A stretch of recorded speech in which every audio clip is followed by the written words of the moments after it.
pasado, de Menzies, ayer y hoy. La caracterización de la obra pública en la Argentina se puso de evidencia una vez más, a pesar de que hace muchos años se sabe que esto existe y que se ha utilizado permanentemente para blanquear dinero del Estado, de todos los argentinos, en los diversos gobiernos que han transitado en la administración pública y que por supuesto siempre ha beneficiado a la empresa privada. No podemos ir muy atrás, simplemente al golpe de Estado de 1976, donde el grupo de la familia Macri, por ejemplo, tenía 7 empresas y se conformó en uno de los mayores proveedores del Estado, y que alcanzó una magnitud tal que Franco Macri tomaba un teléfono y lo atendía el dictador de turno, es decir, el presidente de la nación. De tal forma que, haciendo justamente eso, lo salva un día a Carlos Grosso, que estaba en la ESMA y lo iban a pasar a otra vida, porque era un joven que trabajaba dentro de su empresa, y él tomó el teléfono, hizo el llamado, y Grosso quedó en libertad. Carlos Grosso después, con el tiempo, iba a ser no solamente intendente de la ciudad de Buenos Aires, sino el constructor de uno de los pocos triunfos del peronismo en la capital, y por otro lado, el hombre que lanzara convocatoria peronista financiada por Franco Macri, y que hizo una tremenda demostración de fuerza aquella vez, donde en el estadio Luna Park el principal orador fue él, y el que lo antecedió se llamaba Carlos Saúl Menem. Por supuesto, a partir de ese tiempo y de ese momento, pasando por incluso muchos que estuvieron en el exilio, como el gobernador actual de Córdoba, que consiguió empleo en Brasil, de la familia Macri, o el propio de la Sota, que también participó de esa empresa, los contactos fueron siempre abundantes. Pero fueron abundantes no solamente con el peronismo de la familia Macri, sino con los procesos de la dictadura y además con la coordinadora. Se financió a la Junta Coordinadora Nacional desde las mismas oficinas de Sebel. Cuando uno ve todo esto, dice, arranca desde hace mucho tiempo el poder de la familia. Y le hago este introito porque Carlos Wagner, el presidente de las empresas constructoras del círculo que los nucleaba, termina de confesar, en el tema de los cuadernos, la organización de la coima, y decía cómo se hacía la cartelización en el gobierno kirchnerista. Y entonces menciona, y lo publica ayer el diario La Nación, menciona a las siguientes personas o empresas. Dice, en las reuniones estaban Perales Aguilar, Vial Agro, Biancalini, Lossi, Fontana Micastro, Marcalva, Iexa, y ahí me paro, después vamos a volver a esta Iexa, Chediac, Equimac, Coarco, Cartelone y Vialco. La empresa Iexa tiene una historia muy interesante. El entonces presidente de Boca, Mauricio Macri, tomó una determinación de postularse para candidato a jefe de gobierno de la ciudad de Buenos Aires. Uno de los asesores de la mesa chica era Carlos Grosso. Sigue siéndolo.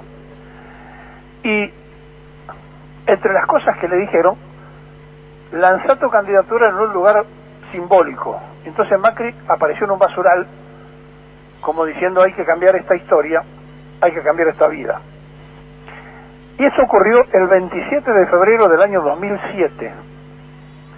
Ese mismo día, su padre, Franco Macri, mientras Mauricio se anunciaba como precandidato a ser jefe de gobierno de la ciudad, le vendía, entre comillas, después de la venta, a su gerente general, o uno de sus gerentes, Angelo Calcaterra, el hijo de la hermana de Franco Macri,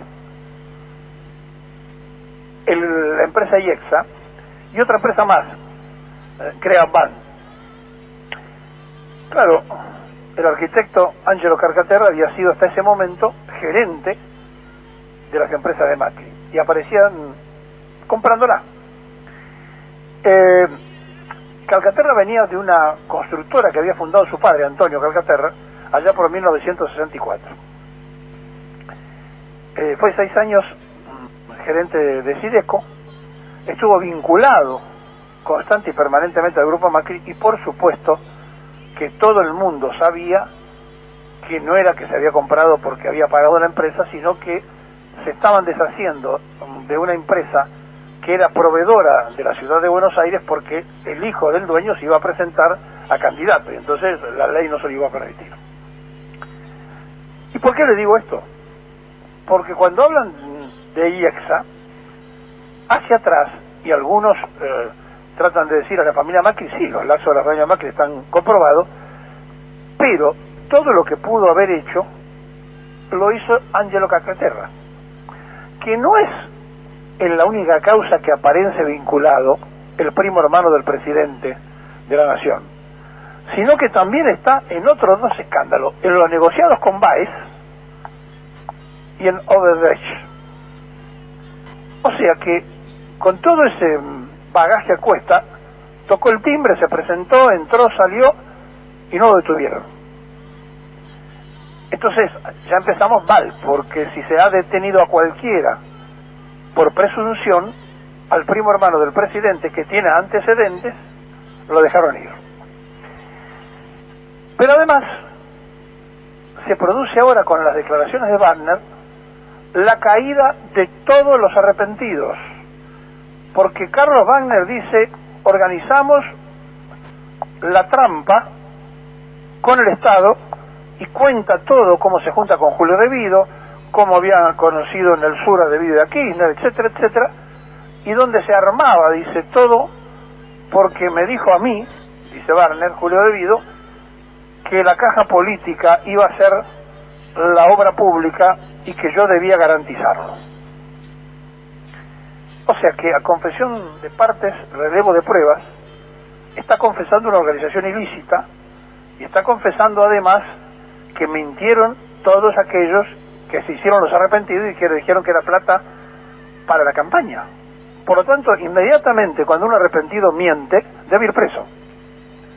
Así que nosotros estamos esperando que Bonadío ponga preso a todos los empresarios que dijeron una mentira. O miente Carlos Wagner, o mintieron los empresarios, incluyendo al primo del presidente.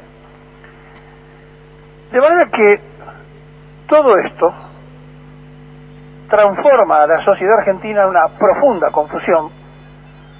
Pero miren, la catalización de las obras arrancaron en las dictaduras y siguieron de largo a tal punto que hubo organizaciones políticas que cuando se discutían los armados, cuando hacían frentes o hacían acuerdos, no discutían el intendente, el concejal, el diputado o el senador, no, discutían el secretario de Obras y Servicios Públicos del municipio, porque querían quedarse con el manejo de la obra pública. Esto es muy conocido por todos los políticos actuales y anteriores de Argentina.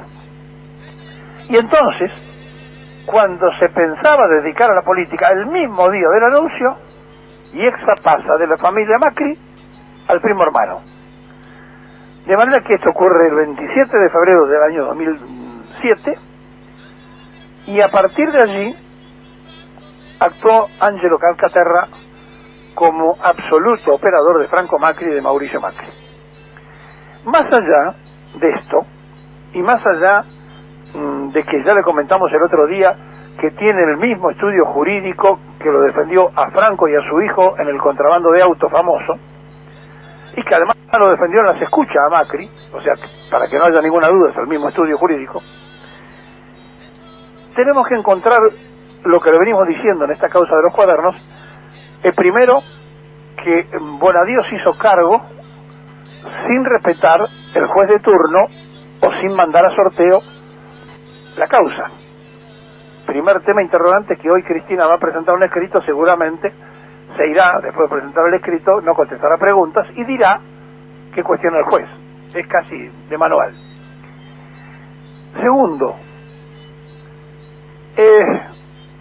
si estamos buscando culpabilidad de empresarios, con todos los que nombró Wagner, tiene que haber por lo menos una cantidad similar a la cantidad de presos que hay de arresto esta semana. Tercero, al confesar Wagner lo que dijo, se caen todos los que dicen que están buscando que se le rebaje la pena y que pase un simple cohecho, un hecho mucho más grave, que es el haber funcionado en banda en una asociación ilícita que tiene 10 años de cárcel. El otro tiene 3 y pueden salir. Además, frente a estas cosas que nos están ocurriendo, ¿nos vamos a olvidar de lo otro? ¿Nos vamos a olvidar que hoy, después de 14 años, llegan a ver cómo andan los números de la Argentina, la misión del Fondo Monetario Internacional? ¿Nos vamos a olvidar de, y esto no quiere decir que no haya habido delincuentes en el gobierno anterior, ni que igualemos, sino nos vamos a olvidar de lo que está pasando en este tiempo en la sociedad argentina?